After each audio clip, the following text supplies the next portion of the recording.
So ayan guys, nandito kami sa area ni Mag-uuma Vlog. O diba, from Infanta, Quezon, dumayo dito sa Barangay Miyukan, Arakan North Cotabato. Napakaganda ng lugar dito, napakayaman ng lugar.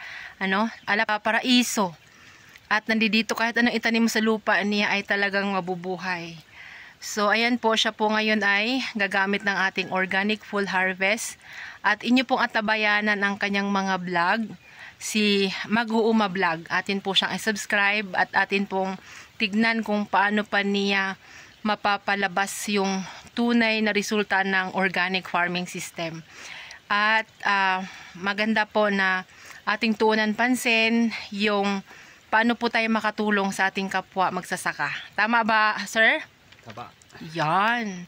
Hindi na natin kailangan tangkilikin ang mga chemicals, synthetic fertilizer, insecticide, pesticide, fungicide.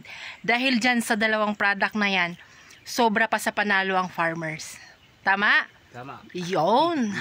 Yan, si Ricky Brown at si Mag-uuma Vlog ay nagsanib puwersa na para mapakita pa natin yung kagandahan ng organic farming. Yung iba po na nagmamasid pa dyan, ayan, nakarating na kami dito sa North Cotabato. At sa Makalwa, nasa Bayugan naman kami, Agusan del Sur. Din marami pong appointment na nakahilera dyan at hopefully mapupuntahan na po namin kayo. So that's it for now guys. Follow for more.